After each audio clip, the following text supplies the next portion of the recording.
کل کی مجلس میں اگر وقت ملا وہ 17 نکاتی ایجنڈا جو یہود نے بنایا پوری دنیا کے لیے، مین مہرہ عورت تھی، پورا سورہ مریم کے نام پہ، ایک سورہ محمد کے نام پہ اتنی عزت اور وقار عورت کو دی جا رہی ہے۔ شجر مبارکہ کا اگر بہترین عضو ہے وہ سیدہ فاطمہ ہے۔ صلوات اگر بھیجی جاتی ہے بیٹی سے، اللہم صلی علی فاطمہ و ابوہا، اتنا مقام ایک عورت کا ہے۔ کیوں؟ کیونکہ عورت معاشرہ بناتی بھی ہے، عورت معاشرہ بگاڑتی بھی ہے۔ عورت کے لیے سب سے بڑا امتحان اس کی اپنی عفت کو سنبھالنا ہے، اپنے حیا کو سنبھالنا ہے۔ نفقہ مرد پہ واجب ہے، تو گھر کا وارث ہے، تیرے اوپر ہے، تو ڈیوٹی کر، تو صبح سے شام تک محنت کر، اس خاتون کی ضرورتوں کو پورا کر، بیوی کی ضرورتوں کو پورا کر، بیٹیوں کی ضرورتوں کو پورا کر۔ یہ ڈیوٹی ایک عورت کی نہیں ہے کہ جا کر جاب کرے، کام کرے، وہ تیری ضرورتوں کو پورا کرے۔ نظام پورا بگڑ جاتا ہے۔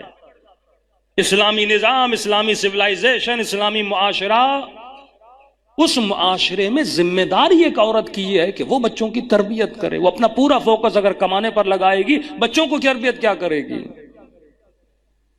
یہ وہ نظام تھا جس نظام میں حسینی بنتے ہیں، علوی بنتے ہیں۔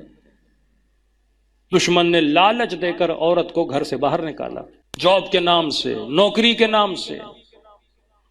اور جب ہم جیسے معاشروں میں دیکھا کہ عورتیں تو باہر نکل ہی نہیں رہی، نکل بھی رہی ہیں تو انہوں نے اپنا ایک اسلامی سسٹم بنایا ہوا ہے۔ ایسے اسکولز ہیں جس میں صرف خواتین ہیں۔ اسلام نوکری کرنے کا مخالف نہیں ہے، کہتا ہے حدود میں کرو۔ عورت وہاں جائے جہاں صرف عورتیں ہوں، کوئی فیکٹری ہے ساری عورتیں جا کر کام کرے، ایک اسکول ہے ساری عورتیں جا کر کام کرے، یا مور دین 80 یا 90% عورتیں ہیں تو جا کر کام کرے۔ اسلام منع نہیں کرتا، لیکن کون سے شعبے؟ عورت ٹرک تو نہیں چلائے گی نا امریکہ کی طرح۔ عورت مظہر جمال خدا ہے، مرد مظہر جلال خدا ہے۔ یہ جمال اور جلال جب ملتا ہے تو ایک کمپلیٹ انسان پیدا ہوتا ہے۔ یہ آپ کی نیچر میں اللہ نے رکھا ہے نا۔ مثلا کوئی ایسی عورت ہو، پتہ نہیں کوئی باڈی بلڈنگ کی ہو، بڑے بڑے شولڈر ہوں، کس مرد کو اچھی لگتی ہے؟ مرد کو وہ عورت اچھی لگتی ہے جو نازک مزاج ہو، مظہر جمال ہے نا، جمال کی صفات اس کے اندر ہو۔ کسی عورت کو وہ مرد اچھا لگتا ہے جس کی عادتیں عورتوں والی ہوں، عورتوں کی طرح میک اپ کرے، اس میں نازک پن ہو، اس کی حرکتیں عورت والی ہوں۔ کسی عورت کو وہ مرد سوچے بھی تو کسی عورت کو اچھا نہیں لگتا۔ عورت کو وہ مرد اچھا لگتا ہے جو جلال والا ہو، جو مردانہ صفات رکھتا ہو۔ یہ فطرت کا تقاضا ہے، اللہ نے ایک مرد میں ڈالے، ایک عورت میں ڈالا۔ اسی فطرت کو طاغوتی نظام کیا کر رہا ہے؟ مسخ کر رہا ہے، ختم کر رہا ہے، تباہ کر رہا ہے۔ کہ مرد کو شوق چڑھا ہے کہ میں عورت بنوں، عورت کو شوق چڑھا ہے کہ میں مرد بنوں۔ نسخ فطرت، یہی وہ دشمنی ہے، یہی عبدیت سے نکل کے حریت میں آنا چاہتا ہے۔ جو اللہ کے بنائے ہوئے بدن سے راضی نہیں ہے، نقص اور ہے، کمپلیٹ بدن بنانا ایک اور چیز ہے۔ نقص ہے تو اسے بندہ دور کرے، لیکن کمپلیٹ مرد بنایا، کسی کو کمپلیٹ عورت بنایا۔ عجیب سے فلسفے، بدن مرد کا ہے، روح عورت کی ہے۔ پتہ نہیں یہ کیسے فلسفے بھائی؟ اللہ کو نہیں پتا تھا میں نے کس بدن میں مرد کی روح ڈالنی اور عورت کی۔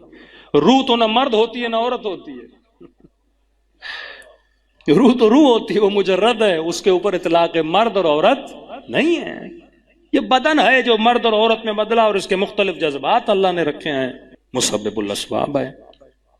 اب کہا کہ واحد طریقہ یہ، اگر عورت گھر سے نکل بھی نہیں رہی، اصل موضوع فرماتے ہیں آخری زمانے میں دینہم دنانیرہم قبلتہم نساؤہم ہمتہم بطونہم، دین دینار بن جائے گا، پیسہ خریدو ہر کسی کو پیسے سے، ایمان خریدو، عقیدے خریدو، مولوی خریدو، نظریے خریدو، حکمران خریدو، سیاستدان خریدو، پیسے کے ذریعے دین پیسہ بن جائے گا۔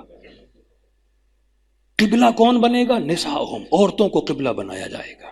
یہ فیمنزم، یہ سب چیزیں آپ دیکھ رہے ہیں۔ اب کا عورت گھر سے نہیں نکل رہی، اس کو آن لائن پیسے دو۔ اب باپ دیکھے گا، ماں دیکھے گی، گھر میں پیسہ آ رہا ہے۔ یہ ٹک ٹاک کی حرکتیں جو آپ دیکھ رہے ہیں، 2 دن میں، 3 دن میں لاکھوں کمانا، کروڑوں کمانا، ویلیوز کو ڈی ویلیو کرو نا۔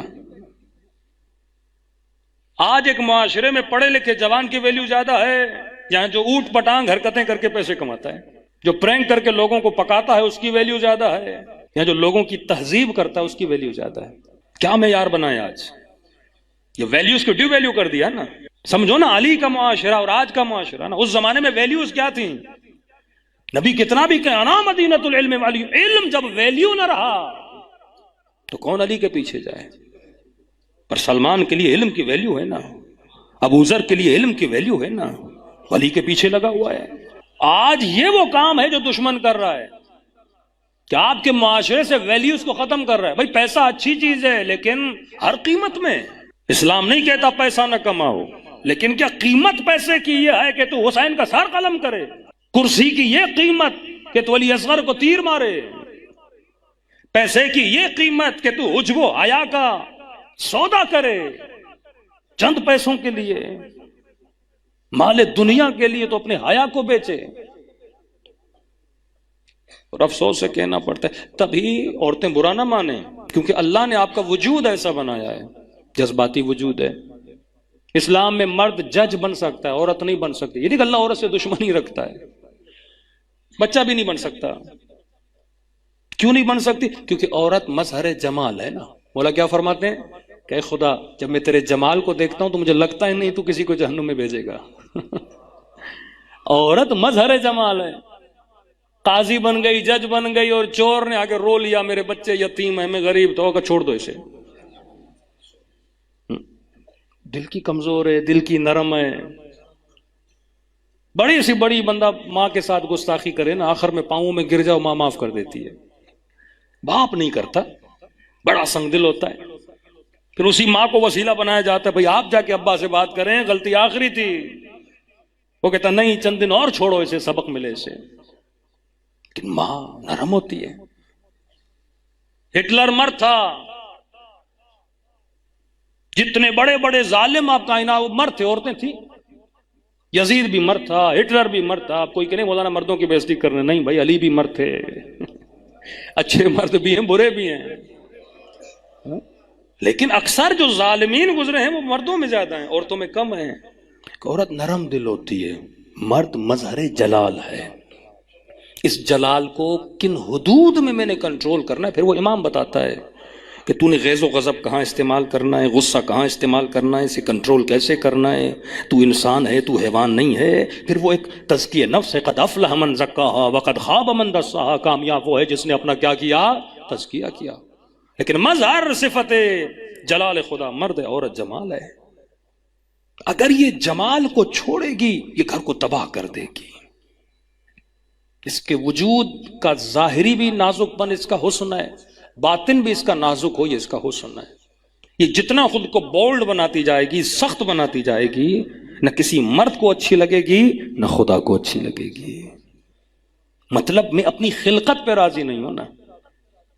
اب کمال خدا بندی ہے، اس نے جلال اور جمال کو ملایا۔ اب بچہ جمال میں بھی پلتا ہے، جلال میں بھی پلتا ہے۔ اب جب اس کی تربیت ہوتی ہے نا، یہ بہترین بچہ بنتا ہے۔ ذریعے ایمان کو خریدا جا رہا ہے، معیار پیسہ بن گیا۔ یہی وہ کام تھا اہل بیت علیہ الصلوۃ والسلام کا کہ ہمیں ان وادیوں سے نکال کر طہارت کی وادیوں میں لا کے کھڑا کریں۔ صلوات پڑھے محمد و عالم۔